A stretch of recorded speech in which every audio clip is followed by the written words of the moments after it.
Mari kita berdoa. Tuhan Yesus, terima kasih kami sudah melewati tahun baru 2025. Hari ini adalah hari pertama kami untuk mulai belajar firman Tuhan, dan berkatilah jemaat-Mu di sini dan mulailah bukalah pikiran hamba-hamba-Mu ini agar kami dapat menalar firman Tuhan dengan jelas. Tuhan Yesus, ini hanya dapat diberikan Engkau kepada kami. Oleh sebab itu kami mohon agar Engkau dapat memberikan kepada kami. Oleh sebab itu hamba mulai pendalaman Alkitab di awal tahun ini dengan bagaimana kita bisa mendeteksi argumen-argumen yang tidak masuk akal atau tidak valid. Tuhan Yesus, jauhlah kami dari yang jahat, lepaskanlah kami dari pencobaan, karena Engkaulah yang punya kerajaan, kuasa, kemuliaan sampai selama-lamanya. Amin. Oke saudara, hari ini kita akan belajar tentang sesat pikir. Atau sebenarnya ini adalah bagian dari pelajaran yang namanya logika. Ya. Nah, ini adalah logical itu adalah logika, fallacies itu adalah yang tidak sesuai, logika yang tidak masuk akal. Fallacies juga boleh diterjemahkan sebagai menipu. Jadi logika yang menipu, saudara. Oke, nah ini adalah special edition, saudara. Ini adalah tool, alat untuk mempelajari apologetika. Saya mulai, saudara. Pernahkah Anda berhadapan dengan pandangan dunia, agama, kepercayaan, atau argumen yang tidak Anda ketahui cara menghadapinya? Terkadang Anda tahu ada yang salah, misalnya tidak logis, tetapi Anda tidak yakin mengapa. Percaya atau tidak, ini terjadi sepanjang waktu pada orang-orang, sepanjang waktu, sepanjang abad. Kita berada di dunia yang penuh dosa, tetapi meskipun demikian, saya benar-benar terkejut melihat betapa tidak logisnya orang-orang. Saya tidak mengatakan ini dengan enteng, saudara. Karena saya melihat kembali masa lalu saya sendiri dan malu sendiri. Karena pada saat itu ada saat-saat saya juga tidak logis. Bagian yang paling menyedihkan adalah bahwa kebanyakan orang yang menganut sesuatu yang tidak logis itu sama sekali tidak menyadari bahwa mereka tidak logis. Bahkan ketika orang-orang dibantah di zaman sekarang, mereka tidak tahu bahwa mereka itu sebenarnya sudah terbukti bersalah dan terus melanjutkan seolah-olah mereka tidak pernah dipalsukan mengenai sistem kepercayaan tertentu. Saudara, saya mau cerita sedikit bahwa di Amerika dulu di SMA, di mata pelajaran SMA mereka mempunyai suatu mata pelajaran. Ya, selain IPA, IPS, matematika, mereka punya satu mata pelajaran namanya logika. Tapi entah di pemerintahan presiden mana sampai sekarang, mata pelajaran itu dicabut dari kurikulum SMA. Mengapa? Karena lebih baik orang tidak mengerti logika untuk memasukkan suatu paham kepada mereka. Ya, saudara mengerti maksud saya. Jadi Confucius juga berkata, lebih baik rakyat dibiarkan bodoh tetapi kenyang, karena itu mereka tidak akan menimbulkan masalah bagi suatu kerajaan. Jadi mereka dibiarkan bodoh tapi dibiarkan kenyang, lebih aman. Udah biarin aja dalam kebodohan dia. Ya, kadang-kadang kita juga bilang surtat bodoh. Nah, itu nggak benar, saudara. Karena firman Tuhan itu pengen kita menjadi seseorang berpengetahuan, seorang yang cerdas. Di dalam firman Tuhan dikatakan, janganlah kamu bodoh, tetapi usahakanlah untuk mengerti kehendak Allah, saudara. Ya, dan penyesat-penyesat itu paling gampang untuk masuk ke dalam orang yang tidak mau berpikir. Saudara, ada orang menulis, thinking is difficult. That's why they judge. Berpikir itu sulit, oleh sebab itu mereka menghakimi, ya saudara. Nah, saudara, apa itu logika? Logika didefinisikan oleh kamus Merriam-Webster sebagai logika jika didefinisikan paling singkat adalah ilmu yang membahas prinsip formal penalaran. Ya, sederhananya logika adalah studi tentang penalaran yang benar atau yang salah, yang masuk akal atau nggak masuk akal. Logika adalah alat, tetapi bukan alat yang terbuat dari benda-benda material seperti atom, melainkan suatu konstruksi imaterial, alat imaterial, alat yang tidak kelihatan. Logika tidak memiliki massa.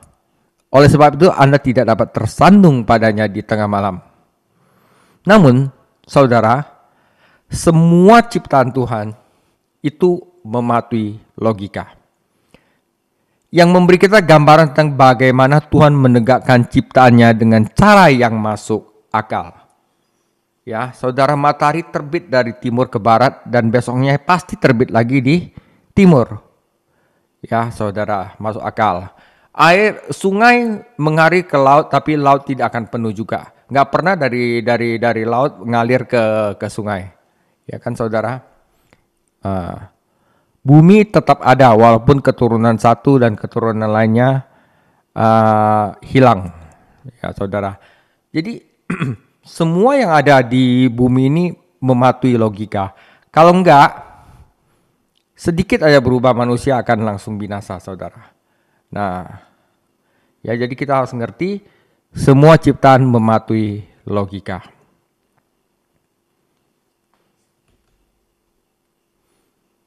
Nah, untuk mempelajari logika, saudara, hal yang pertama kita lakukan adalah untuk mendeteksi yang namanya kesalahan logika atau yang disebut sesat pikir, saudara. Kita pembahasan hari ini.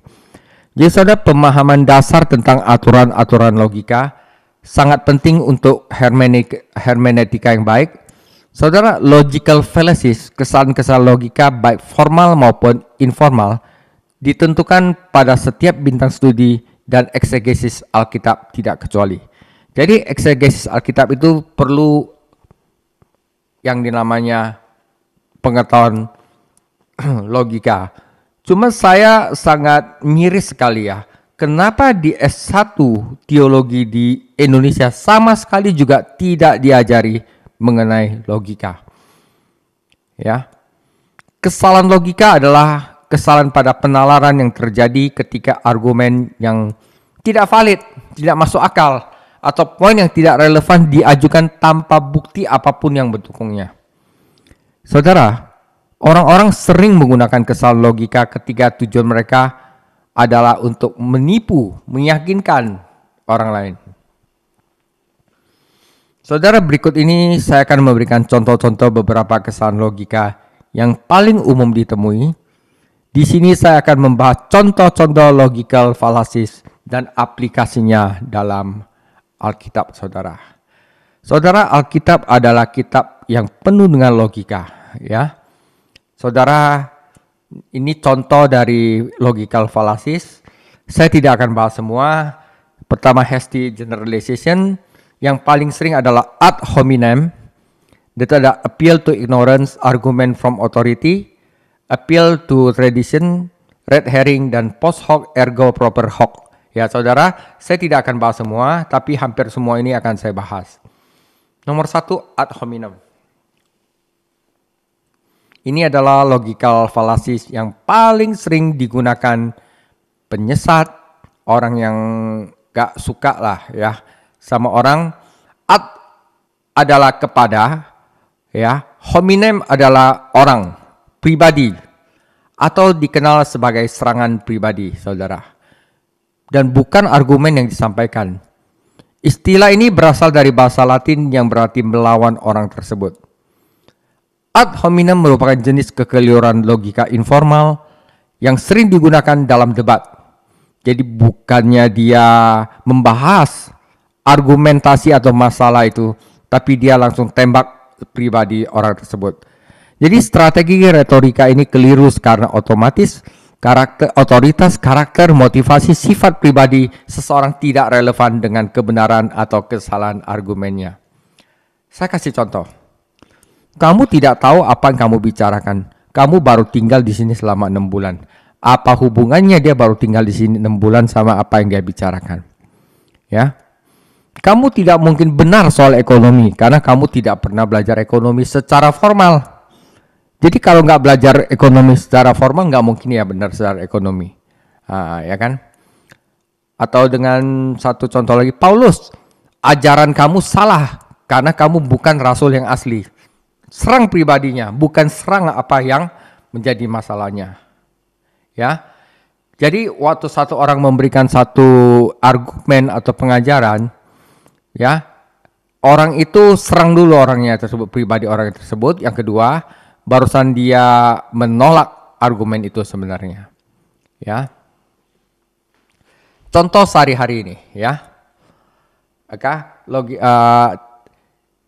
Ini adalah perempuan pengen kasih tahu laki-lakinya diet yang benar tuh yang ngurangin nasi tahu.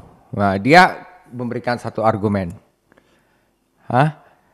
Terus yang laki-laki itu jawabnya bukannya, oh apakah benar ya nasi itu harus dikurangin, coba lihat kalorinya berapa, bukan. Dia langsung tembak pribadi perempuan ini. Gendut aja sok-sok ngomongin diet. Nah saudara lihat ada aneh kan ya. Nah, apa yang aneh dengan percakapan pada gambar ini? Ya, ketika seseorang menjadi tidak boleh ngomongin diet hanya karena dia gendut. Ini adalah kesalahan berpikir yang dinamakan ad hominem. Ketika omongan si perempuan masalah cara diet justru dibalas dengan argumen yang mengarah kepada pribadi. Padahal seharusnya si laki-laki membahas tentang kebenaran mengurangi nasi sebagai cara diet yang efektif tanpa perlu mengurus pribadi lawan bicaranya. Bukannya balas omongan secara argumentasi yang benar, malah menyerang fisik atau karakter si perempuan itu. Ya kan?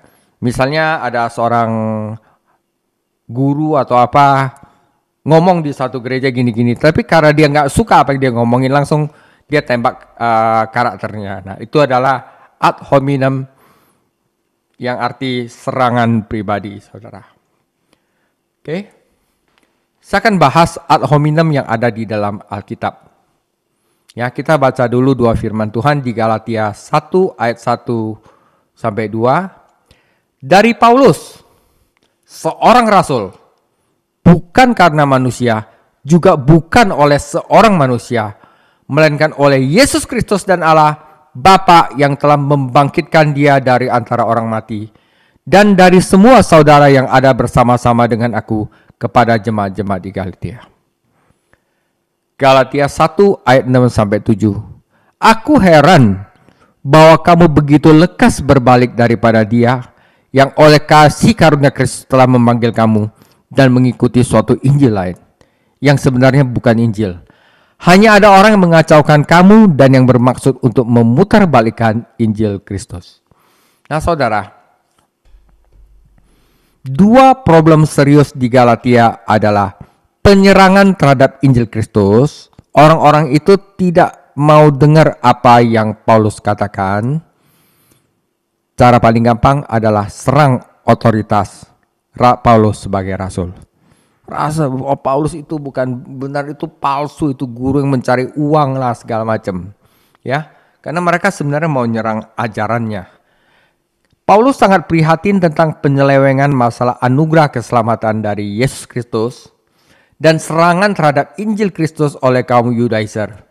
Mereka masih bilang bahwa orang harus diselamatkan dengan mengikuti hukum Taurat, saudara. Ya kan?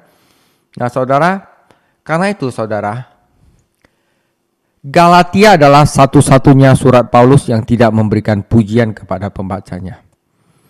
Jika kita pikir, tampak aneh bahwa Paulus bisa memberikan kata-kata pujian bagi orang percaya di Korintus yang sangat duniawi, yang pecah belah, yang tidak bermoral, dan belum dewasa. Namun tidak di Galatia. Perbedaan itu, seburuk-buruknya Korintus dengan imoralitas, masalah Korintus itu tidak banyak berhubungan dengan doktrin yang benar untuk keselamatan.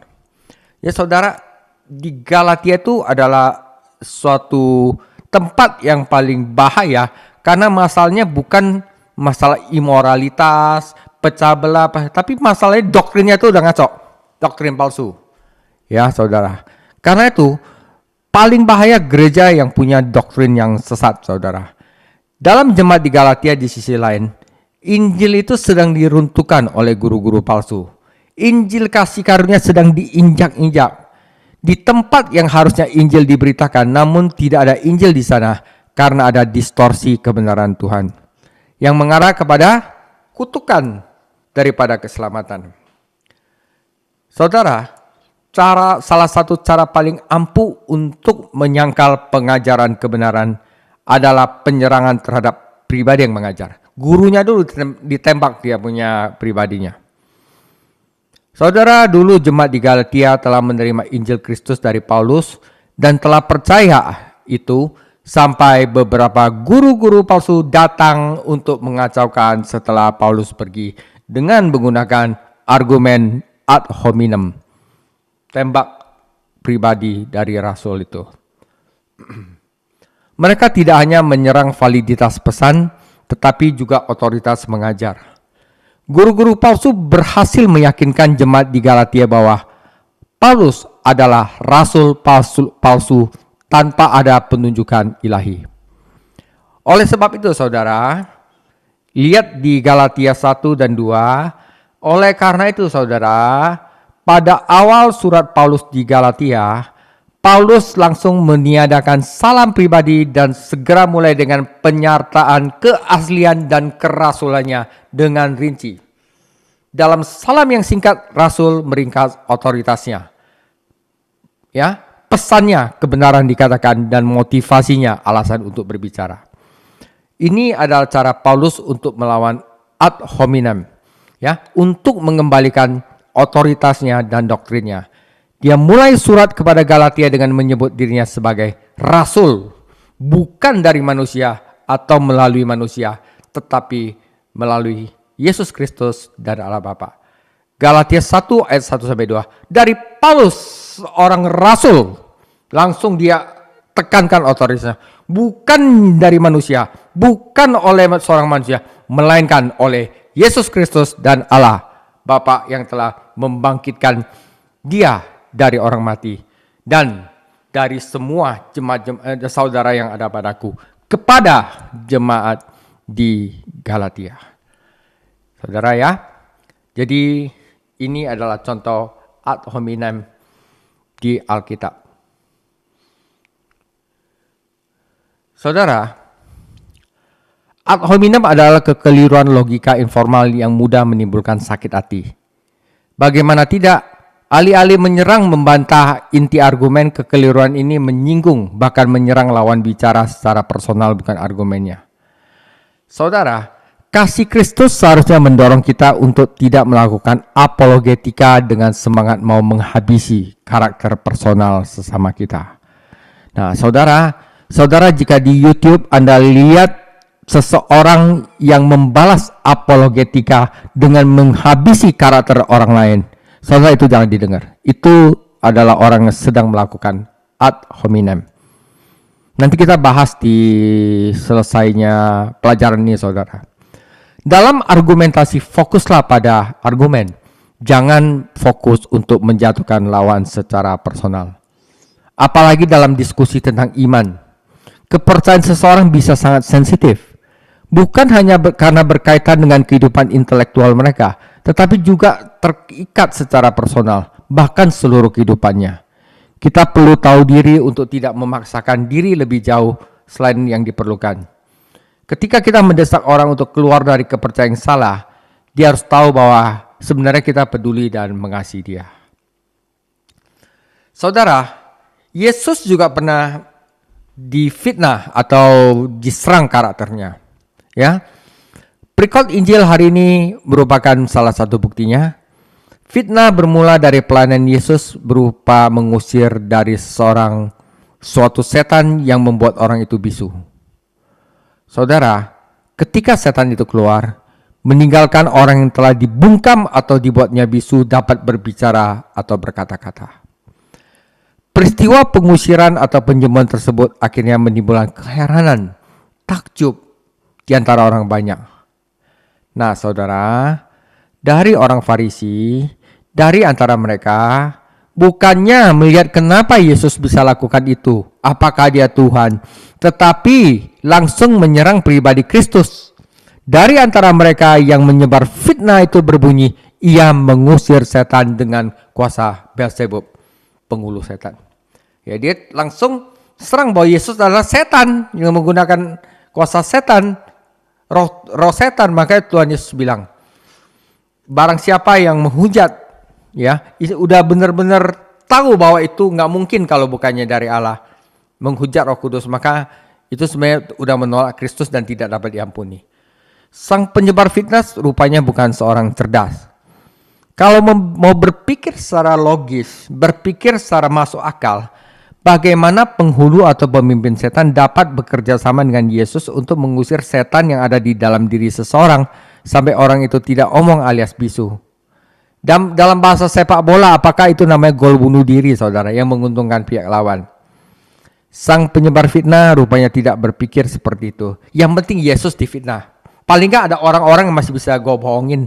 Ini orang-orang ini semua kan nggak pinter, yang nggak pernah belajar critical thinking, yang nggak pernah bayar logika. Asal aku ngomong Yesus adalah Beelzebub, mereka pasti percaya. Nah, itu bahaya, saudara. Yesus difitnah dituduh mengusir setan dengan kuasa Beelzebub, penghulu setan. Artinya, Yesus bisa mengusir setan seperti itu hanya karena dibantu atau diberi kuasa oleh penghulu setan. Yesus tidak mempunyai kuasa apa-apa. Jadi jelas, saudara, serangan itu bertujuan untuk mencemarkan dan merendahkan pribadi Yesus dan kuasa yang bekerja di dalam dia. Fitnah itu juga bertujuan untuk menolak apa yang Yesus lakukan. Ya, kalau misalnya untuk menolak argumen yang seseorang katakan, paling gampang serang pribadinya, saudara. Jatuhin aja pribadi sekarang. Tapi itu itu dari setan. Sekalipun itu telah membuat orang heran. Bagaimana reaksi atau sikap Yesus atas fitnah yang ditujukannya? Yesus juga tidak perlu bereaksi secara emosional atau juga secara bodoh melakukan ad hominem juga serang pribadinya balik, enggak. Kita adalah orang-orang yang berpendidikan. Kita adalah orang-orang yang di dalam Kristus. Cara ngomong kita mempengaruhi pikiran orang terhadap Kristus. Karena itu kita tidak boleh lakukan secara ad hominem juga. Kita harus balas dengan cara logika, saudara.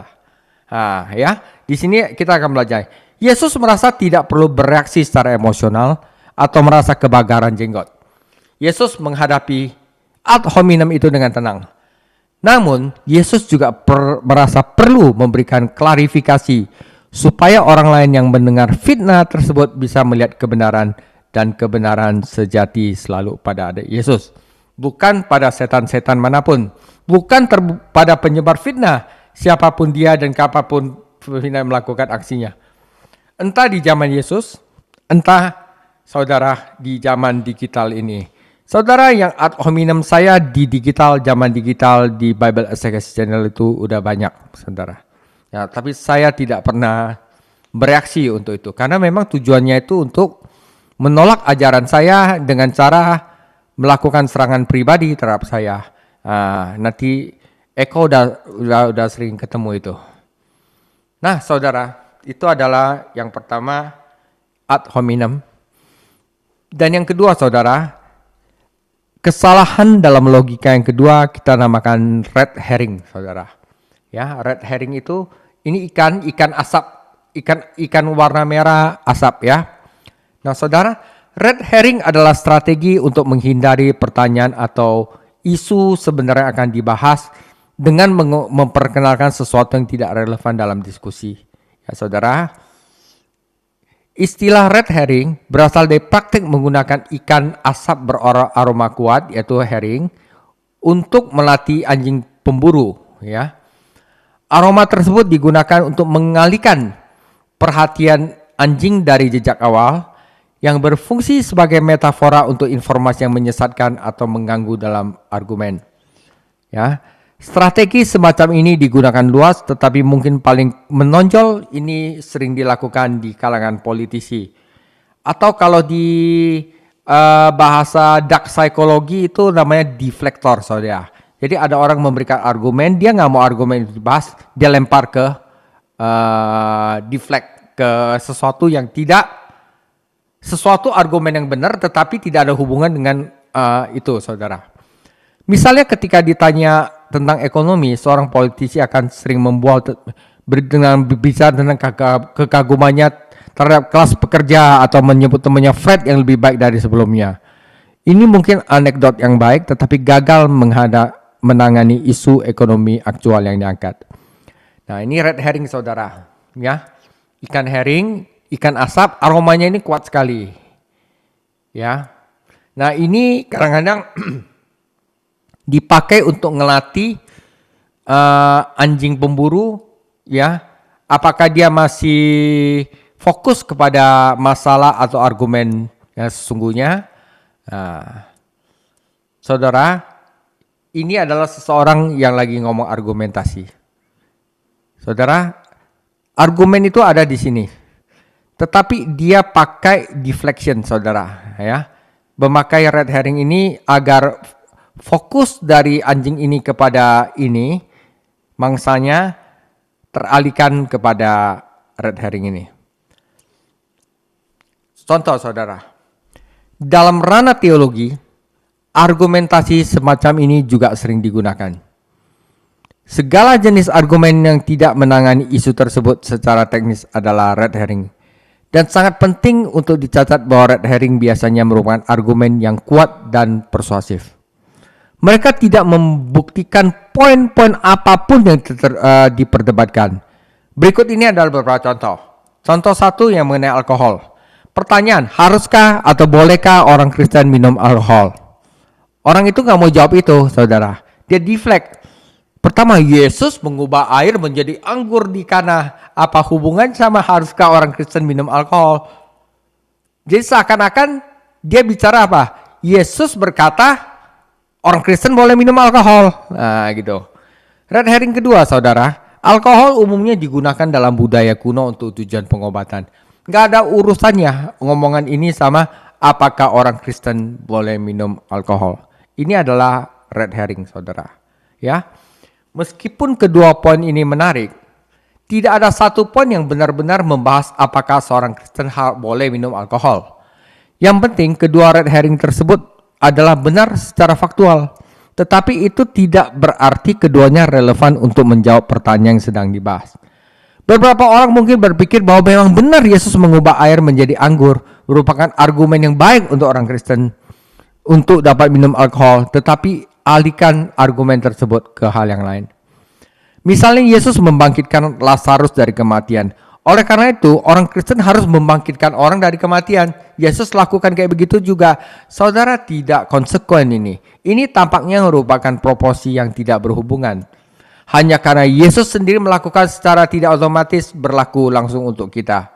Saudara, sebagai pengikut Kristus kita harus disalib. Apakah Anda sama saya harus disalib juga untuk benar di hadapan Tuhan? Tidak, saudara. Ya, orang bicara itu adalah sebagai sesuatu yang red herring, saudara.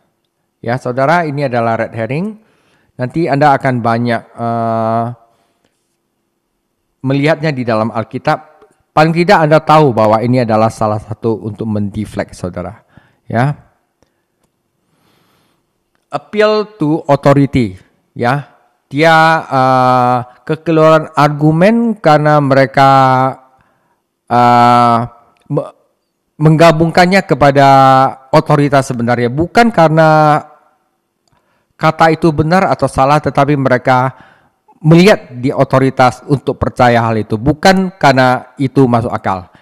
Jadi appeal to authority adalah kekeliruan argumentum ad authoritatem atau dikenal sebagai appeal to authority. Didefinisikan sebagai mengacu pada suatu otoritas yang memberikan bukti, padahal otoritas tersebut bukanlah otoritas yang sebenarnya. Atau bahwa suatu klaim benar hanya karena orang lain dalam kurung yang dianggap mempunyai otoritas mempercayainya. Contoh, saudara, Saya pakai contoh saya aja ya. Guru. Bukankah itu adalah figur otoritas yang harus kita dengar? Saudara, ada guru-guru yang Tuhan yang memiliki karunia khusus yang telah dipanggil dan dikaruniai melalui Roh Kudus untuk memperlengkapi dan membangun tubuh Kristus dalam pengetahuan dan kasih karunia Tuhan dan mengabadikan kita Yesus Kristus. Demikian juga memang kita semua harus membangun dan memperkuat iman kita dan diperlengkapi untuk pelayanan pekerjaan, dan Tuhan menggunakan guru untuk membantu kita dalam hal itu. Saudara, ada banyak hal yang dapat kita pelajari dari saudara-saudari kita di dalam Kristus. Ada banyak hal yang Anda harus pelajari dari guru. Tetapi apakah itu membuat Anda bilang, apa yang guru katakan itu pasti benar? Nah, ini adalah appeal to authority. Appeal to authority punya logical fallacy, saudara. Ya, saudara. Tunggu. Saudara, iman Anda yang Anda pelajari di dalam Alkitab, saudara, itu Anda mempunyai tanggung jawab untuk Anda bertanggung jawab kepada Yesus sendiri. Ya saudara, guru memang diberikan oleh Tuhan untuk memperlengkapi tubuh Kristus. Tetapi guru sendiri bukan otoritas. Otoritas adalah firman Tuhan itu sendiri. Jadi seperti jemaat di Berea, Paulus itu puji jemaat di Berea karena mereka tidak percaya, istilah tidak telan bulat-bulat apa yang dikatakan oleh Paulus, tetapi mereka dengan teliti dan bertekun untuk menyelidiki firman Tuhan, untuk mempelajari apakah yang Paulus katakan itu benar atau salah. Itu yang benar, saudara. Jadi istilah gini, jangan menaruh seluruh iman Anda pada seorang manusia. Anda akan kecewa, tetapi taruhlah iman Anda pada otoritas yang benar, yaitu firman Tuhan.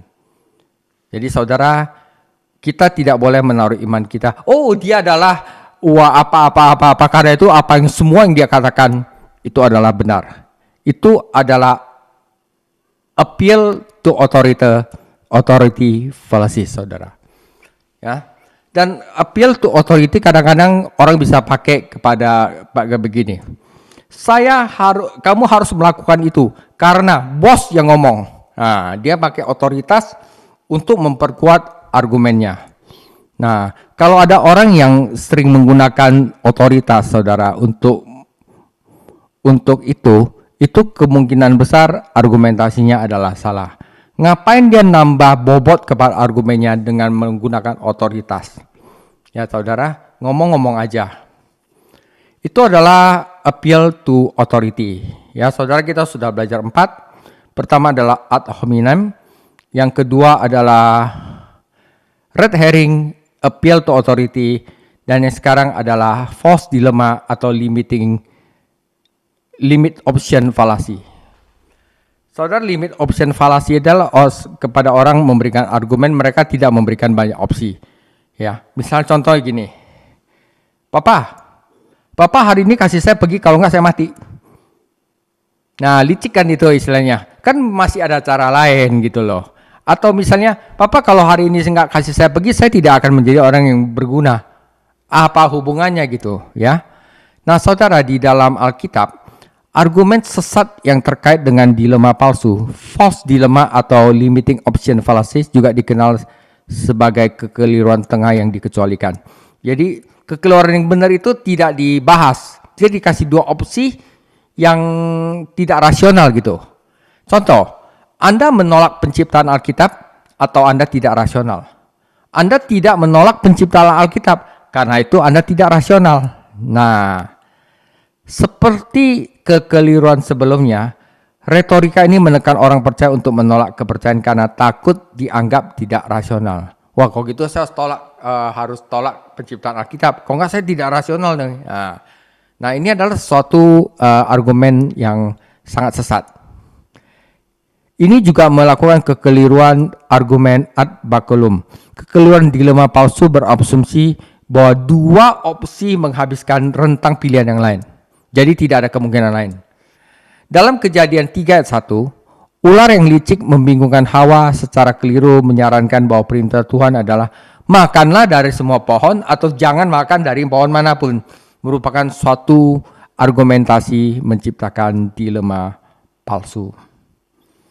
Ya. Argumen di atas juga dapat dianggap melakukan kekeliruan mengemis pertanyaan. Petitio principi atau metalaran yang silkular melingkar itu banyak sekali dilakukan oleh orang yang manipulatif, saudara. Dia pakai putar melingkar gitu ya. Karena jika kita berasumsi bahwa kesimpulan benar, maka premis mayornya pun benar, padahal tidak. Akan tetapi argumen tersebut tetap gagal. Jadi sejalan dengan menerima Alkitab tanpa alasan, pertimbangkan argumen ini. Iman melibatkan percaya tanpa dasar. Anda beriman kepada Alkitab, oleh karena itu Anda percaya kepada Alkitab tanpa dasar. Itu sesat sekali, saudara. Saudara, ini adalah silogisme yang bergantung pada premis mayor. Akan tetapi premis mayor tampaknya merupakan primasi yang benar. Nanti saya akan jelasin kata-kata ini. Ini adalah deskripsi umum tentang apa itu iman. Bahkan tampaknya konsisten dengan Ibrani 11 ayat 1, tetapi cara pemakaiannya adalah salah. Argumen tersebut sebenarnya tidak valid karena mengandung kekeliruan aksidental. Saudara, sekarang kita beralih kepada hasty generalization, ya. Kalau ini harusnya udah jelas, ya.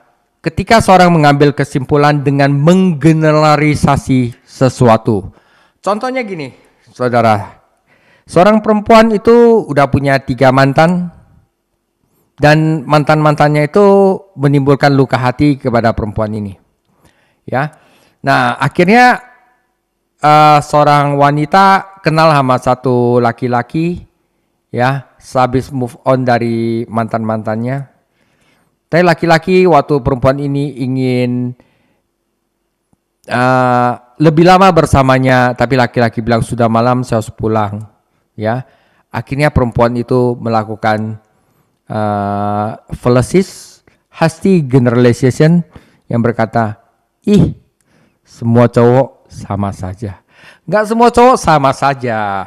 Pak Kelvin beda, Pak Sugi beda. Enggak semua cowok kayak begitu. Ya, jadi karena perempuan ini mengalami kisah cinta yang buruk sama 3 mantan, dia menangis menjerit-jerit, semua cowok sama-sama. Walaupun cowok itu sedang gak bisa lama-lama sama kamu, tapi mengambil kesimpulan semua cowok itu sama dari 3 mantan yang jelas salah itu, ya nggak benar gitu, saudara. Itu adalah hasty generalization, generalisasi, semuanya dipukul rata. Ada satu contoh lagi misalnya, seorang sedang berjalan sama temennya, tiba-tiba dia ada satu mobil jalan, main asal belok aja tanpa kasih sen dan kayak ngelihat kirinya ada motor atau enggak. Akhirnya temennya itu berkata sama temennya, pasti perempuan. Nah saudara, enggak semua perempuan menyetir seperti itu. Ya, pengemudi kendaraan yang sembarangan langsung digenerasi, itu pasti perempuannya. Tidak saudara, Ibu Yeni enggak seperti Ibu Yeni, itu lebih hebat dari laki-laki.